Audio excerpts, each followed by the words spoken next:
Queridos, graça e paz. Amados, quando nós estávamos, minha esposa e eu, vou pedir que Martinha coloque-se de pé. O nome dela é Martinha mesmo. Minha sogra pensou que ela não fosse crescer, mas cresceu. Cresceu, me enxergou. Então, lá na cidadezinha do Agreste, pernambucano, chamada São Bento do Una, terceiro domingo de maio de 77. Ela estava terminando o Instituto do Norte, eu terminando o seminário, e naquela época, irmãos, eu era bem espiritual, porque eu era magérrimo, e o pecado está na carne, eu só tinha osso na época. Era muito espiritual. Então, Martinha olhou para mim assim e tal, muitas jovens, e ela orando e vigiando, não é? E aí nos casamos, graças a Deus, não é? E Deus nos deu 3 filhos. Eu dizia que eram tamanhos PMG. Agora o tamanho P está mais alto do que a gente, não é? E está conosco, é o filho da minha velhice, chama-se Isaac. E o tamanho G é Ana Cláudia, casada, é a mãe da minha netinha, chama-se Júlia. E pode orar por ela, é de graça, tá certo? E o tamanho M era o mais bonito de todos. Vou aproveitar que os outros não estão aqui, né, para dizer que era o mais bonito de todos. Tinha o meu nome, chamava-se José Clóvis. Ficou conosco durante 20 anos. Ele nunca falou, nunca andou, mas ele nos ensinou a evangelizar. Num período só, ele e eu e nós passamos 7 meses e 10 dias com ele no hospital. Só num período, não é? E depois, quando ele passou em todos os andares lá do hospital da Unimed 2, se alguém conhece em Recife, ali na Ilha do Leite, então, perto do campo do Esporte Clube do Recife, né, por ali, tal, no caminho para Boa Viagem. Então, nós ficávamos ali vendo os carros, ônibus pela madrugada, passando ali no viaduto Joana Bezerra, e ali orando e pedindo ao Senhor. E quando ele passou em todos os andares, então eu disse para minha esposa: amor, agora ele vai para casa. Porque todas as pessoas no hospital, da doutora Maria de Lourdes, presidente da Unimed em Recife, até o rapaz da terceirizada chamada Adilim, que limpava lá o chão do hospital, eles tiveram a oportunidade de ouvir, de serem contactados com o Evangelho da Graça. Ele nunca falou, nunca andou, mas sempre foi um estímulo, um encorajamento para as nossas vidas. E nós aprendemos muito. Depois de um tempo, quando o Senhor o chamou em 2007, minha esposa e eu passamos um tempinho, alguns anos, e depois Deus colocou no seu coração o desejo de escrever em forma de depoimento, testemunho da caminhada de Deus conosco, juntamente com o Clovinho. E quem sabe você conhece alguém que esteja passando por um momento assim, desafiador, e talvez precise de uma graça especial, a mesma que nos possibilitou chegar com ele e devolvê-lo ao Senhor depois de 20 anos. Se você quiser ser abençoado e também nos abençoar, o livro chama-se O Mistério do Amor, está na 2ª edição, pela editora da Universidade Federal de Pernambuco. Então, nós trouxemos apenas 2, tá certo? Depois você pode procurar a minha esposa e fique à vontade. No final dessa folhinha, você tem uns contatos, não é?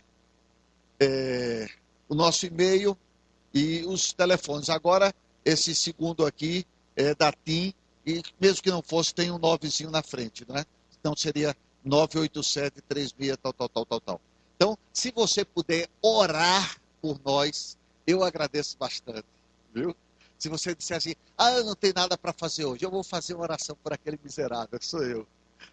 Meu irmão, eu vou ficar tão feliz, né? Eu vou ficar muito feliz se você lembrar de nós em oração. Meu Deus, está gravando, então vou recomeçar. Irmão, boa noite. Boa noite. Meu nome é José Clóvis. Tá bom assim, irmão?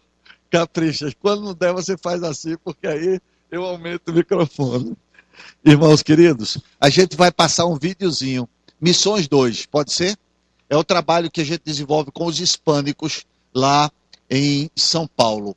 Fazer o curso de formação missiológica da APMT como pré-requisito. Então, Deus colocou em nosso coração o desejo de servi-lo de alguma maneira. Porque em Recife, como nosso pastor falou, nós tínhamos muita atividade, seminário, fazíamos serviço de capelania em alguns hospitais da cidade e dirigimos uma igreja tradicional lá e tal. Então, para não ficar parado, e graças a Deus que São Paulo tem excelentes obreiros, e Deus nos deu os moradores de rua, não é? Então eu dei muitas graças a Deus, porque tem muitos conterrâneos meus, né? Essa semana a gente voltou, minha esposa prepara os lanches, né? Bem quentinho, e a gente compra cobertor ali na casa da sogra. Vou fazer aqui um comercialzinho, né? Na rua Maria Marcolina, é o lugar mais barato que eu achei, lá no Brás, né? E aí a gente vai e leva a palavra e ora com eles, e para nós é um regozijo, é um privilégio, não é? De fato, Deus nos deu a honra de servir a estes queridos que estão aí. São mais de 15 mil moradores de rua lá em São Paulo. Mas abra comigo, por favor, em Atos capítulo 1. Atos capítulo 1, versos 6 a 8. Atos capítulo 1, versos 6 a 8. E assim, nós estamos agradecidos ao nosso pastor Paulo pela acolhida. Ele nos recebeu tão bem, não é? Nós estamos nos sentindo em casa, em nome de Jesus, em nome do Senhor.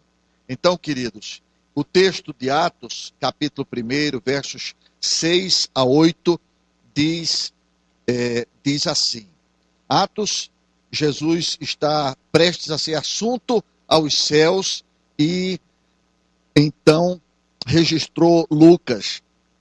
Então os que estavam reunidos lhe perguntaram: Senhor, será este o tempo em que restaures o reino a Israel? Respondeu-lhes: não vos compete conhecer tempos ou épocas que o Pai reservou pela sua exclusiva autoridade. Leamos juntos, irmãos, verso 8. Mas recebereis poder ao descer sobre vós o Espírito Santo, e sereis minhas testemunhas, tanto em Jerusalém, como em toda a Judeia e Samaria, e até aos confins da terra. Amém. Queridos, Jesus estava prestes a ser assunto, a ser elevado às alturas. Vamos dizer que ele tivesse ministrado a graduação para os seus discípulos, não é? A Universidade de Jesus. Então, bacharelado em cristianismo, com aqueles 12 em particular.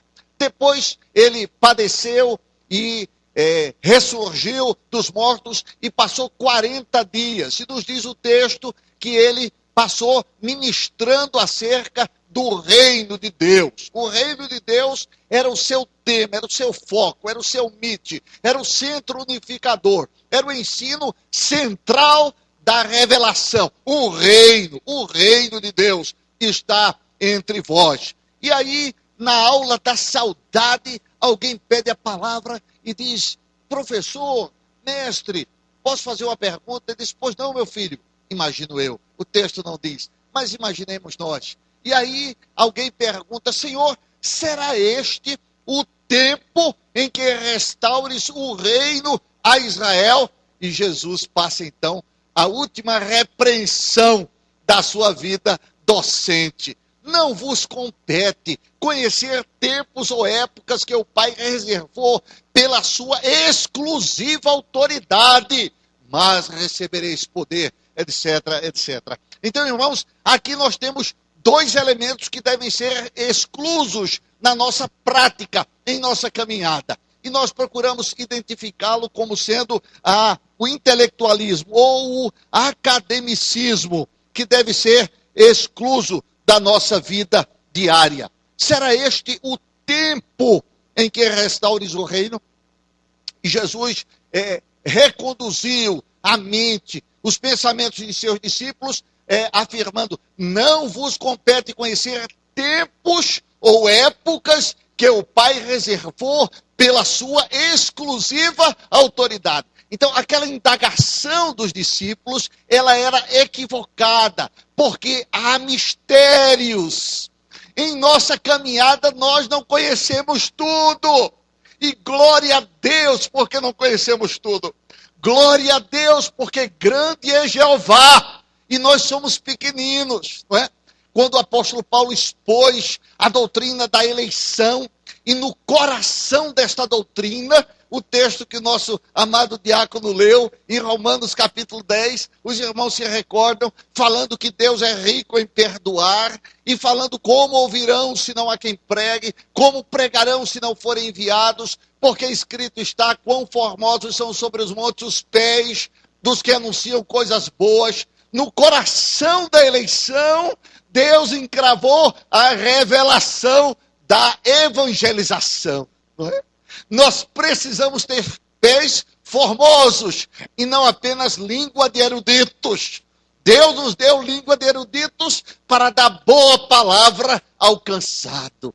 Posso ouvir um glória a Deus baixinho, irmãos? Baixinho, baixo, baixinho. Se der alto demais, eu vou me escandalizar. Mas se também não der, pelo menos baixinho, eu vou me escandalizar também. E foi isso que o apóstolo Paulo fez, porque depois de Deus usá-lo para registrar acerca da eleição graciosa, em capítulos 9, 10 e 11, ele conclui com uma doxologia. Capítulo 11, versos 33 e diante, quando diz, ó profundidade da riqueza, tanto da sabedoria como do conhecimento de Deus. Quem conheceu a mente do Senhor? Quem foi o seu conselheiro? Quem primeiro lhe deu a ele para que ele viesse restituído? Oh, quão insondáveis são os seus juízos, quão inescrutáveis são os seus caminhos, porque dele, por meio dele e para ele são todas as coisas. A ele, pois, a glória eternamente. Amém. Então, irmãos, a gente não pode sondar. Há juízos insondáveis. Há caminhos inescrutáveis que nós não podemos caminhar por eles, porque estão além. Assim como os céus se alteiam acima da terra, assim os seus pensamentos e os seus caminhos são mais elevados do que os nossos caminhos e os nossos pensamentos. Irmãos, a gente tem que reconhecer a nossa pequenez e reconhecer a grandeza insondável de Jeová. Grande é o Senhor, louvado seja Deus, engrandecido seja o Eterno, não é? Excluindo o intelectualismo, o academicismo, ou a pesquisa pela pesquisa, e não com desdobramentos ministeriais. A segunda exclusão que o texto permite fazer é do materialismo. Será este o tempo em que restaures o reino? Eles estavam numa perspectiva de reino material. Havia quem dissesse que 2 Messias eles aguardavam. Um descendente de Davi, que seria o filho de Davi. Filho de Davi, tem misericórdia de mim. Porque Davi era da casa de Davi, surgiria aquele descendente que iria assentar-se sobre o trono. Então a dominação cultural helênica, mas a dominação política era romana, e eles queriam, o povo de Deus da antiga aliança queria que se fosse tirado o jugo sobre ele. E assim eles estavam ansiando por um Messias, por um reino político. Quando nós lemos na entrada triunfal Hosana, a expressão Hosana significa salva-nos já. Ela nos lembra as nossas diretas já. Quando o povo foi às ruas, salva-nos já, salva-nos agora, não é? Salva-nos, ele é o rei. Nós o temos por... Eles ansiavam por um rei político. Os irmãos lembram que quando Cleopas e seu companheiro estavam caminhando para Emaús, então Jesus ao seu lado, sem ser reconhecido, mas com o coração dos discípulos ardendo, porque a palavra de papai é fogo, martelo e espada, não é? E eles estavam então queimando, e Jesus falando, Jesus ministrando, mas eles não estavam reconhecendo, os olhos deles estavam como que impedidos de reconhecer o ressurreto. E aí, queridos, o que aconteceu? eles lamentaram, dizendo: nós esperávamos que fosse ele quem houvesse de restaurar o reino. Mas é o terceiro dia e as coisas permanecem como desde o princípio. Agora vamos falar um pouquinho da auxiliadora feminina, né? Jesus estava ministrando e lá no coffee break, isso não está nos melhores manuscritos, irmão. Aí lá no coffee break, né? Aí aquela presidente da SAF lá em Recife se aproximou de Jesus, né? E disse: Jesus, eu queria, tirou o microfone para não sair na gravação, depois colocou. Aí ela disse provavelmente: Senhor, eu queria que no teu reino, meus 2 filhos, Joãozinho e Tiaguinho, o bichinho, né? Titi e Jojó, eles se colocassem um à tua direita e um à tua esquerda. E os apóstolos estavam lendo, fazendo a leitura labial, né? Aí, fazendo leitura labial. Ela está pedindo o reino. Ela está pedindo. Aí esperou que ela saísse para não ofender uma senhora, uma dama. E depois, mas olha só a tua mãe. E você sabia. Você sabia. E começou aquela. Porque eles queriam estar ao lado, né? O ministro da Casa Civil, o ministro da Fazenda, quem sabe, né? No reino. Seria um reino humano, material, político. E Jesus disse: mas agora o meu reino não é deste mundo. Então, ser cabeça é reconhecer que você tem sido abençoado com toda sorte de bênção espiritual nas regiões celestiais em Cristo. Mesmo que o seu carro não esteja pegando bem, está problema lá no motor de partida, não tem problema. Você é um abençoado. É verdade. Ele nos tem abençoado com toda sorte de bênção espiritual nas regiões celestiais em Cristo. Porque disse Jesus: mas agora o meu reino não é deste mundo. Então, é aquela proposta da teologia da prosperidade, Jesus descartou na origem. Não é? Jesus redirecionou. Então, em que foco eu e você devemos centrar as nossas energias? Como é que Deus quer que eu viva o resto dos meus dias sobre a terra? Aí ele diz: mas há 2 adversativas no grego. Uma delas é fraca. O que é uma adversativa? É aquela conjunção. O reverendo Francisco Leonardo, ele escreveu uma gramaticazinha, grego, koineo, uma gramaticazinha. Aí ele deu uma ideia que eu achei maravilhosa. Ele disse que a conjunção é uma dobradiça. Eu digo: mas esse holandês é inteligente. Gostei, né? É um conectivo, é uma dobradiça que interliga 2 elementos, não é? E aqui nós temos uma conjunção que está exatamente fazendo a ligação entre as 2 ideias do texto, não é? Uma ideia que deve ser excluída da nossa mente, do nosso coração, a ideia do intelectualismo, do academicismo, do materialismo, é tal.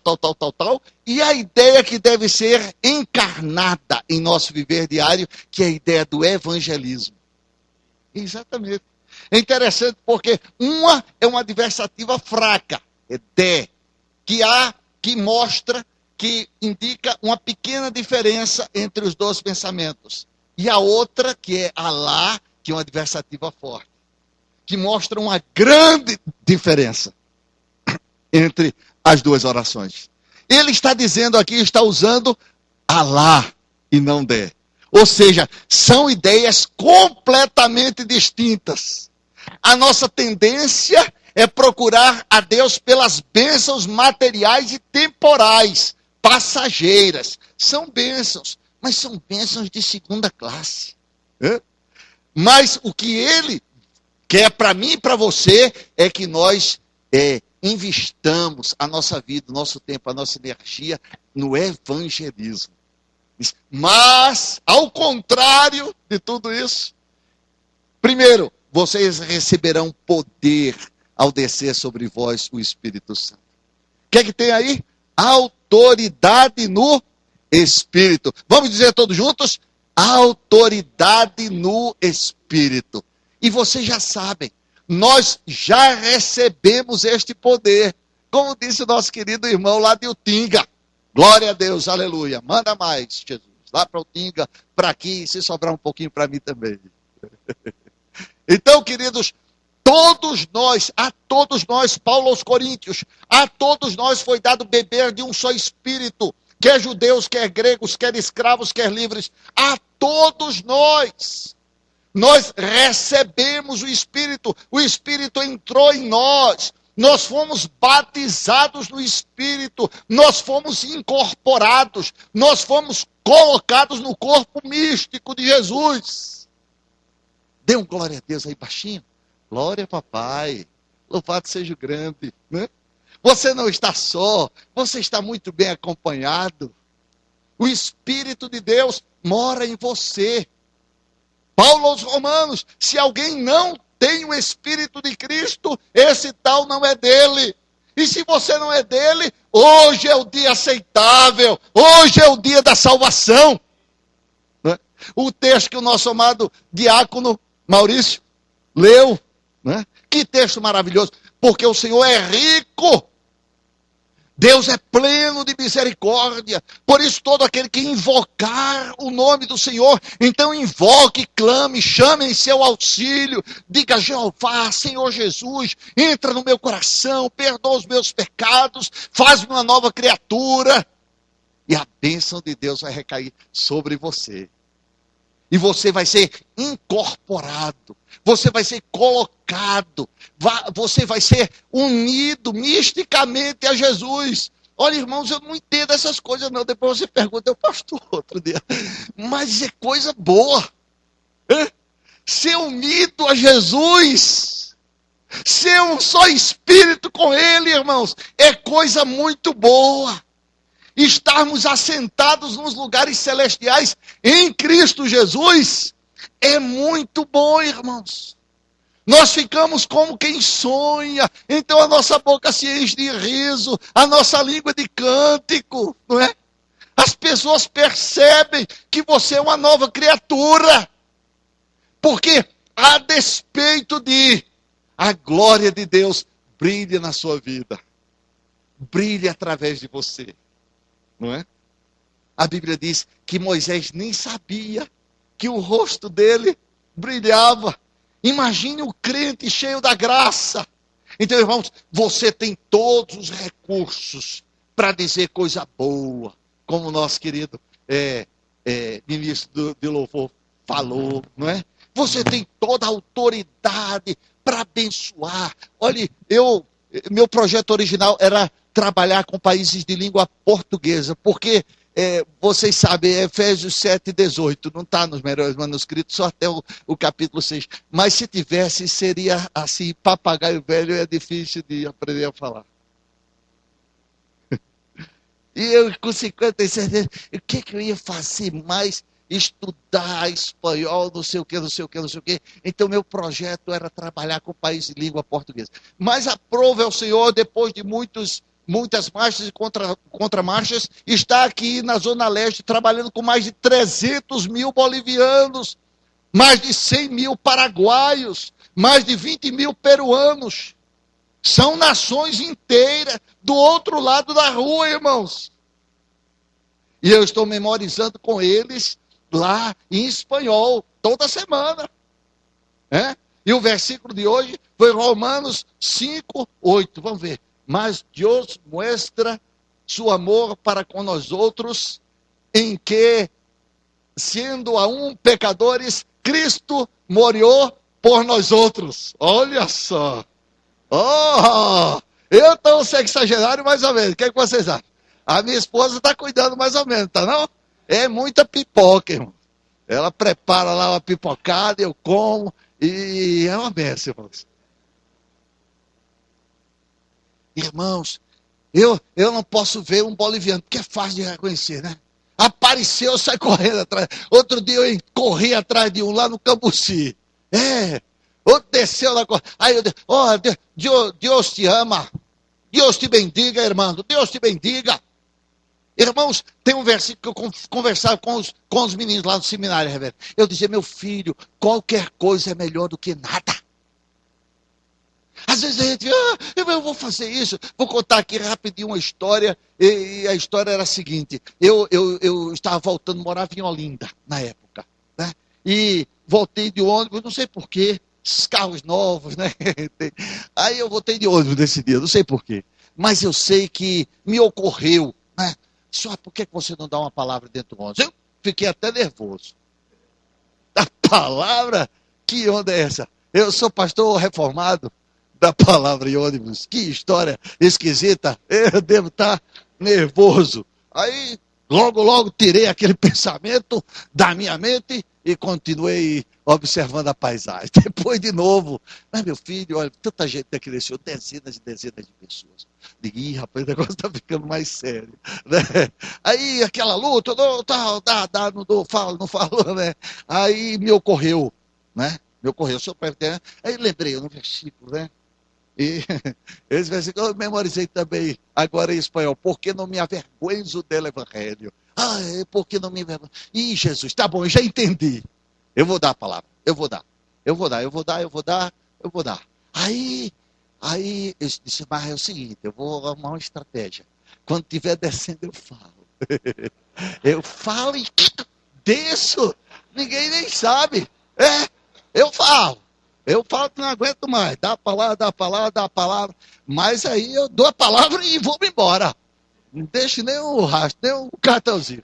Aí passou e tal, fez uma curva, entrou na principal, na Fagundes Varela, de agora. Aí puxei, aí deu uma palavrinha, quando ia descendo, ouvi uma voz, mas essa era da terra. Pastor! Eu digo, ih, Jesus, me acharam aqui dentro. Meu Deus. Foi fácil não, irmão. Aí hoje, eu de vez em quando falo nos ônibus, lá em São Paulo, aqui em São Caetano, não tenho coragem não. Só falo lá em São Paulo. Oxe. Aí eu era um cara assim, vou até descer para ficar mais, né, mais tranquilo. Aí eu tinha uma, assim, pastor, eu tinha uma tristeza, né?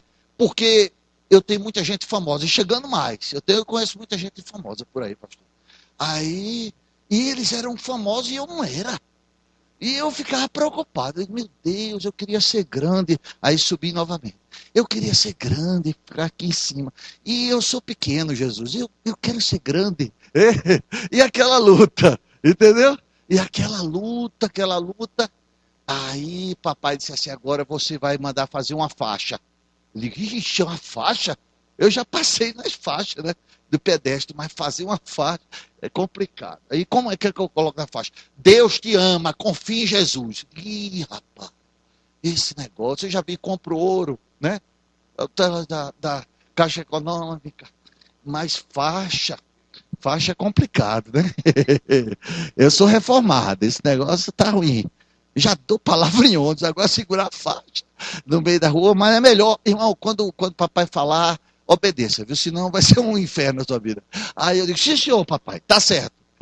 A gente reluta, tal, mas depois é melhor obedecer. Senão, meu irmão, é melhor, tô falando, hein? Bom, aí peguei a faixazinha, aí saí pelo meio da rua, irmãos, pelo meio da rua. Eu só vou pro deserto se Deus mandar.